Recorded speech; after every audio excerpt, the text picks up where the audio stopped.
तो बेटा next topic है आपका यूनिफॉर्मली चार्ज स्फीयर। आज की वीडियो में हम लोग चार्ज स्फीयर के कारण, चार्ज आवेशित गोले के कारण इलेक्ट्रिक फील्ड की इंटेंसिटी निकालेंगे। तो जो कहानी हम लोग सिलेंडर में पढ़े थे वही कहानी यहाँ फिर सामने आ गई।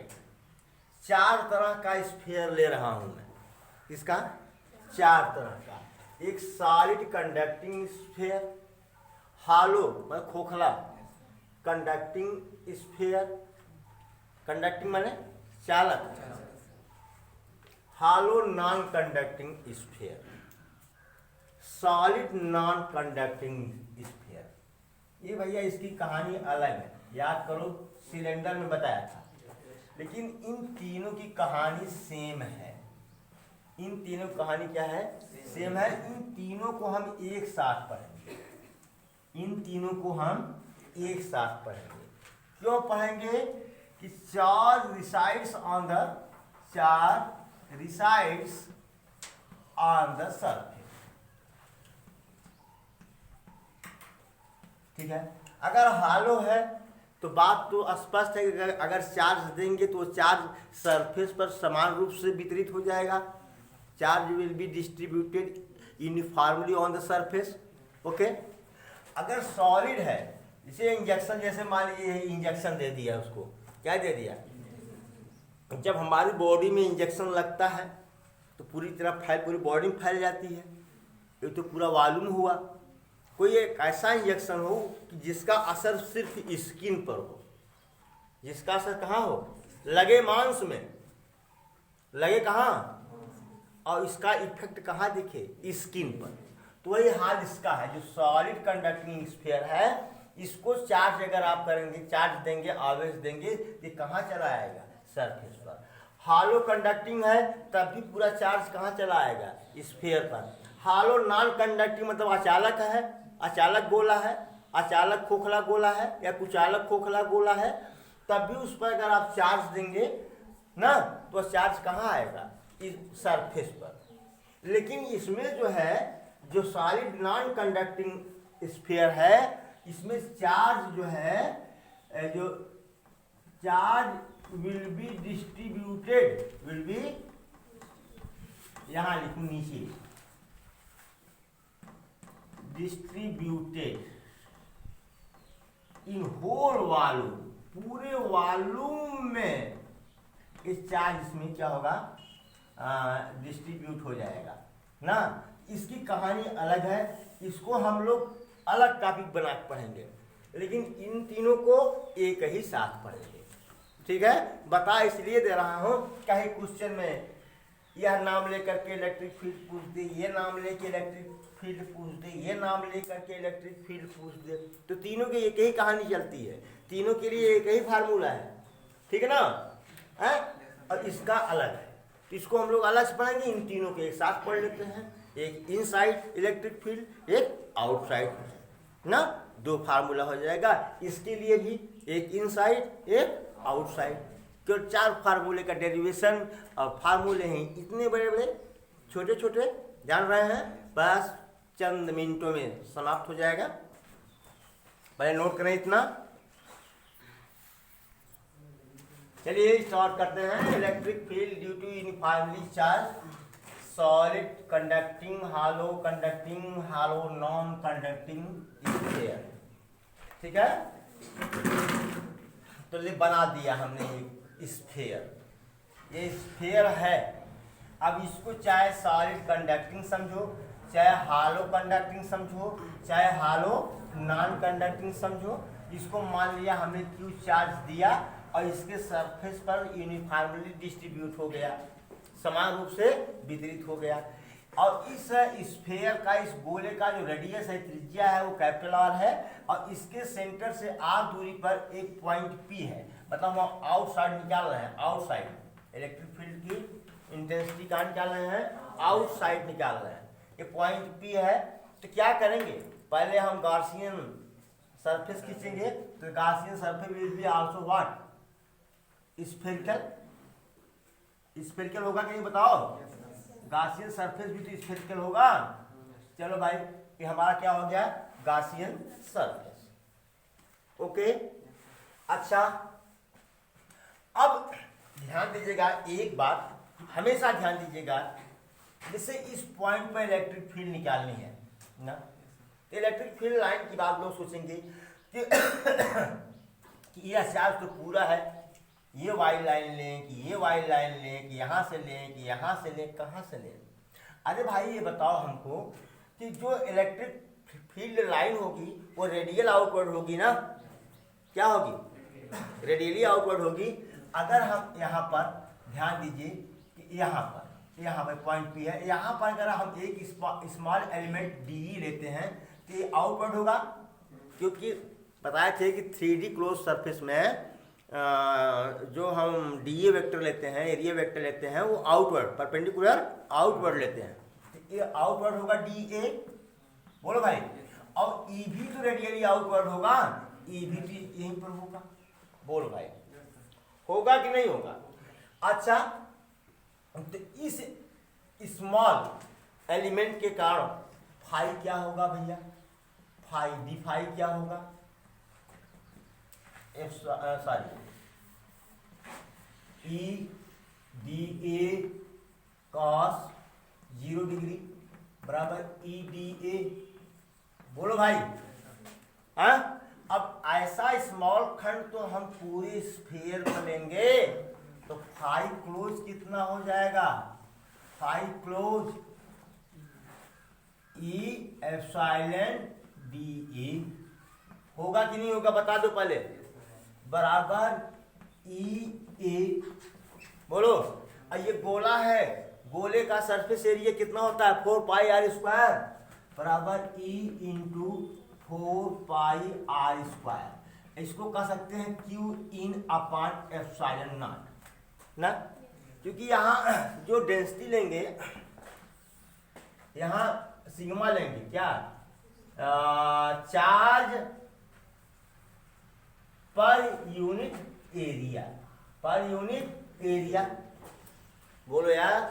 अच्छा, सिग्मा बराबर Q in upon unit area.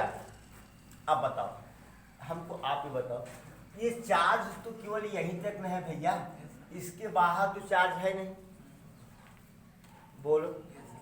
तो इसकी एरिया क्या हो जाएगी बताओ, 4 पाई आर स्क्वायर ना, तो 4 पाई आर स्क्वायर लेंगे ना यहाँ पर, कि स्मॉल आर, कैपिटल आर लेंगे, क्योंकि यहाँ पर तो कोई चार्ज ही नहीं है, बोलो भाई।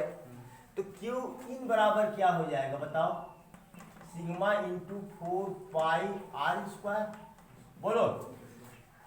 तब क्यू का मान क्या रख दें, क्यू इन का मान sigma into 4 pi are square upon epsilon not बराबर E into 4 pi are square.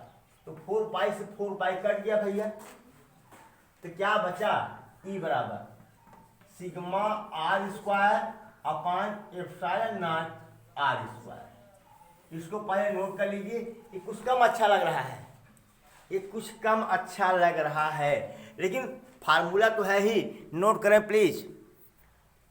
बेटा एक बात ये बताओ हमको, ये फार्मूला तो निकल गया, कोई बात नहीं, आपकी बुक में भी यही दिया है, कोई बात नहीं, कोई बात नहीं, मुझे गिला शिकवा नहीं है, गिला शिकवा हमको जरा सा भी नहीं है, लेकिन मेरा मन कुछ कर रहा है, थोड़ा थोड़ा, कुछ कुछ हो रहा है, क्या कुछ हो रहा है। देख बेटा, चाहे यहाँ निकालो इलेक्ट्रिक फील्ड की इंटेंसिटी, चाहे यहाँ निकालो चाहे यहाँ निकालो, ये तो केवल जो अगर ये प्लस क्यू चार्ज डिस्ट्रीब्यूटेड है, ये तो प्लस क्यू चार्ज के कारण ही तो यहाँ पर इलेक्ट्रिक फील्ड है, चाहे यहाँ निकाल रहे हो चाहे यहाँ निकाल रहे हो चाहे यहाँ निकाल रहे हो, बोल यार। तो जो इतनी लंबी कहानी हम लोग यहाँ तक ले गए, अगर हम इसको प्यार से मिटा दें, इसको प्यार से मिटा दें, और जो क्यू इन मीन है इसको हटा दें, क्या हटा दें, तब देख जरा यार क्या फार्मूला प्यारा सा बनता है। E is equal to 1/4πε0 Q/r² हो गया कि नहीं? जरा बता यार, बता कैसा लग रहा है? पढ़ा पढ़ाया लग रहा है। ये पॉइंट चार्ज के कारण किसी पॉइंट पर इलेक्ट्रिक फील्ड E बराबर क्या होता है? Q है तो यही होता है ना, 1/4πε0 Q/r²। याद करो, पढ़े हो आप इसको। इसका क्या मतलब हुआ कि पूरा चार्ज सरफेस पर न होकर कहाँ है? सेंटर पर है। इट सीम्स टू ऐसा लगता है। अरे यार खूब दूर से देखो इसको, खूब दूर से देखो, चीख से इतना बड़ा दिखेगा, दिखेगा ना? तो इसको भी लर्न कर लेना बेटा, इसको भी क्या कर लेना? लर्न कर लेना। इस पर भी सवाल आएगा। यहाँ गोला किसकी भांति व्यवहार कर रहा है? जस्ट ए चार्ज पार्टिकल की भांति व्यवहार कर रहा है। मानो पूरा चार्ज कहाँ है? इसके सेंटर पर है। Note it please. चलो भाई, एक यही है, यही स्फीयर है जिसकी चर्चा हम लोग की है। अब इसके अंदर हम इलेक्ट्रिक फील्ड निकाल रहे हैं।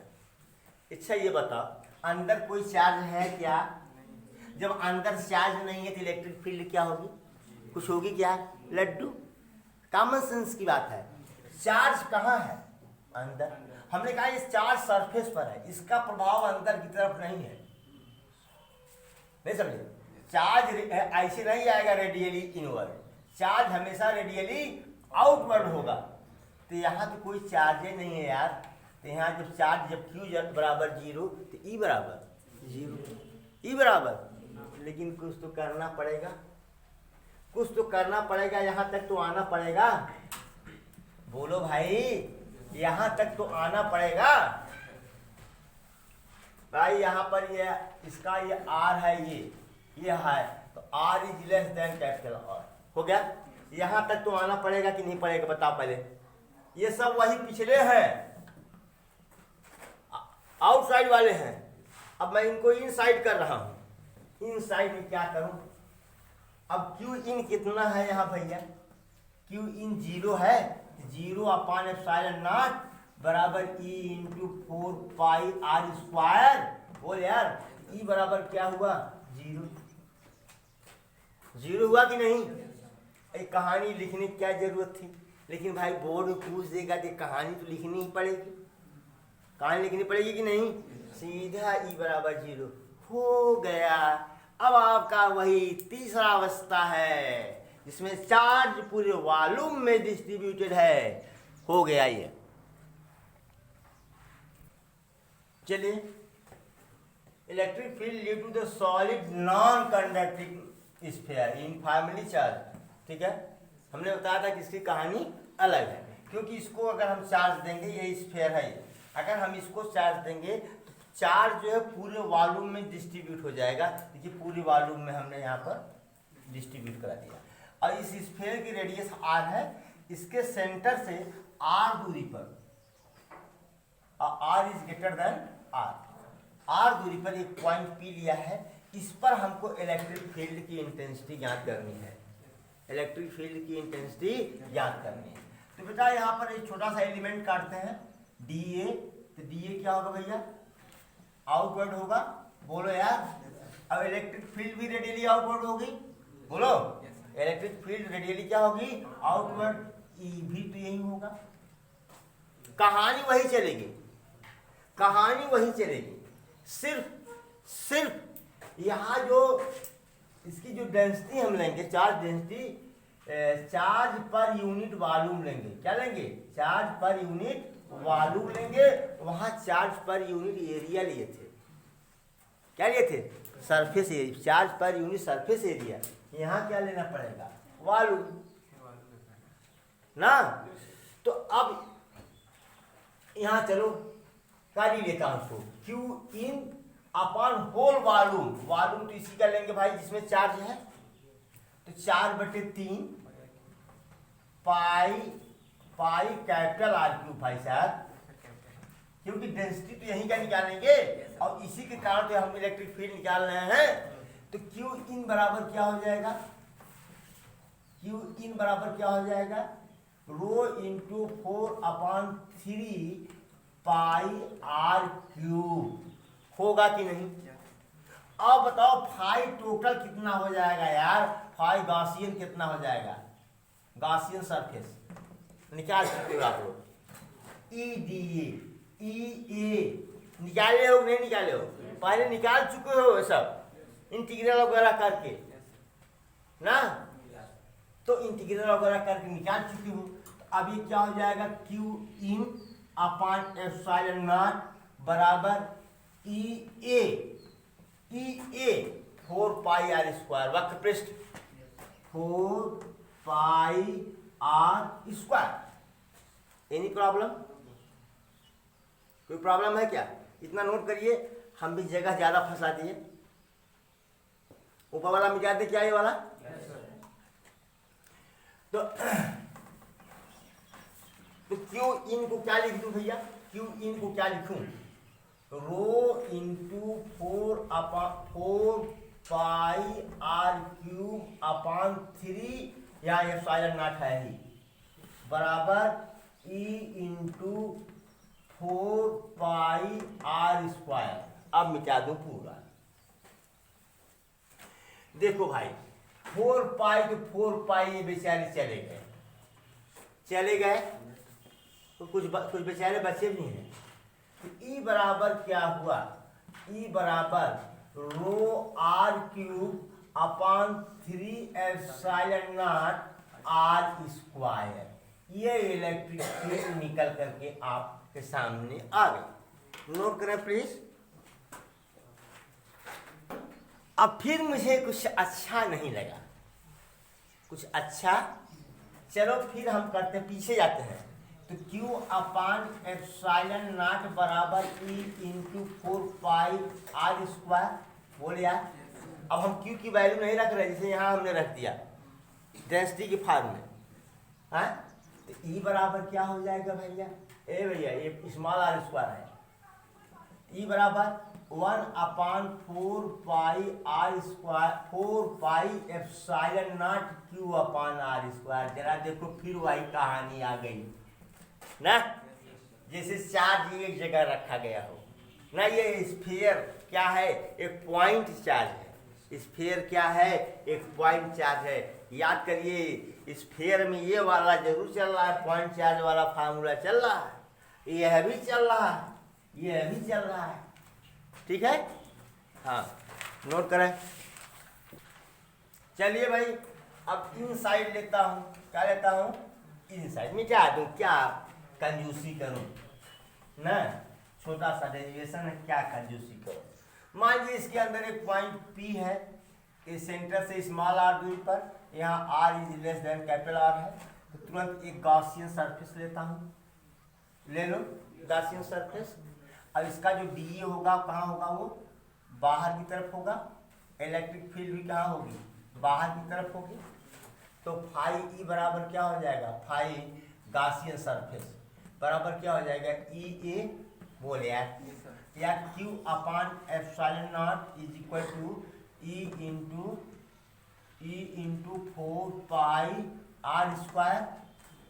भाई इसी का तो लेंगे सरफेस एरिया, और Q, अच्छा फिर यहाँ से निकाल लेता हूँ, E बराबर 1/4 pi are square 1/4 pi epsilon not Q upon बताओ आर स्क्वायर। निकल गया कि नहीं निकल गया, लेकिन भाई इसको डेंसिटी के रूप में, चार्ज डेंसिटी के रूप में भी दिखना है, तब यहाँ पर Q बराबर क्या हो जाएगा, जरा बताओ। एक रो बराबर Q अपान वॉल्यूम ना, वॉल्यूम 4 पाई आर स्क्वायर, बोलो भाई, Q बराबर क्या हो जाएगा, रो इंटू 4 पाई आर स्क्वायर, बोलो। तो जहाँ Q है वहाँ ये रख दो, Q की जगह क्या रख दो, ये रख दो, तो क्या हो जाएगा, E बराबर बताओ 1/4 पाई एप्सिलॉन नॉट Q की value rho into 4 pi are square कर दिया इंटू आर स्क्वायर। 4 पाई लेके बीत गया, बोल यार, बीटा की नहीं बीटा जी। अरे पापा ये गलत हो गया। अरे यार तो चार्ज तो यहाँ तक कर लेंगे ना भैया, चार्ज तो क्यों इसके अंदर कर लेंगे ना। अरे Ram Ram, small are square, क्या स्मॉल आर स्क्वायर, नहीं गलत हो गया। वालूम का है यार 4/3, 4/3 पाई आर क्यूब वालूम लेंगे ना। अरे सब सत्यानाश हो गया भाई। 4/3 पाई आर क्यूब, समझ गए। यहाँ क्या होगा 4/3 पाई आर क्यूब, तो 4 पाई तो 4 पाई कट गया, 3 चला आएगा नीचे, तो rho r cube upon 3 epsilon r square बराबर क्या होगा, rho r upon 3 epsilon not E बराबर ये हो गया, यानी E is proportional to what, r. Clear सी बात है। देखो पहले, फिर यहाँ पर आओ, यहाँ पर आओ। जैसे जैसे सेंटर से बाहर जाएंगे क्यू की मात्रा भी बढ़ेगी, आर की मात्रा बढ़ेगी, इलेक्ट्रिक फील्ड बढ़ेगा और सरफेस पर आकर क्या हो जाएगा, मैक्सिमम। क्या हो जाएगा। इसके बाद जब सरफेस से दूर जाएंगे, जब सरफेस से दूर जाएंगे इलेक्ट्रिक फील्ड क्या होगी, घटेगी। इलेक्ट्रिक फील्ड क्या होगी, क्यों क्यों घटेगी, क्योंकि अंदर अंदर क्या निकाला गया था, E equal to rho capital R cube upon 3 epsilon r square ना, मतलब 1/r स्क्वायर। अंदर क्या था, बाहर क्या था, ई समानुपाती 1/r स्क्वायर, यही ना। बाहर ये था, तो आर बढ़ने पर ई घटेगा, तो मैक्सिमम कहाँ होगा, सरफेस पर। मैक्सिमम कहाँ होगा, सरफेस से दूर जाएंगे तो क्या होगा, घटना शुरू करेगा। क्या करेगा ना, और सरफेस पर मैक्सिमम होगा, सरफेस पर क्या होगा, मैक्सिमम होगा। नोट करें प्लीज इसको। अब देखिए इलेक्ट्रिक फील्ड और आर में एक ग्राफ खींचना चाह रहा हूं। यहां पर हमने बना दिया क्या, sphere, solid non conducting sphere. क्या, सॉलिड नॉन कंडक्टिंग स्फीयर। ये इसका रेडियस हमने लिया था आर। ये रेडियस क्या है, आर है, ये आर है। जब आर है तो क्या हो गया, ये इनसाइड हो गया और ये क्या हो गया, आउटसाइड। तो इनसाइड बेटा जैसे आर बढ़ने पर क्यू भी बढ़ रहा था, यहाँ देखो ई प्रोपोर्शनल टू आर, क्यू भी बढ़ रहा है, आर भी बढ़ रहा है, इसीलिए इलेक्ट्रिक फील्ड क्या होगी, बढ़ेगी। बढ़ेगी ना, कहाँ पर बढ़ेगी, बढ़ते बढ़ते बढ़ते बढ़ते कहाँ जाएगी, सरफेस पर। कहाँ, सरफेस पर जाकर के क्या हो जाएगी, मैक्सिमम। फिर सरफेस के बाहर देखो ये सब कांस्टेंट है, ई प्रोपोर्शनल टू 1/r स्क्वायर। इसके बाद घसाक से ऐसे घट जाएगी। देख रहे हो नहीं देख रहे हो, ये वाला ऐसे देख रहे हो, ये ग्राफ देख रहे हो।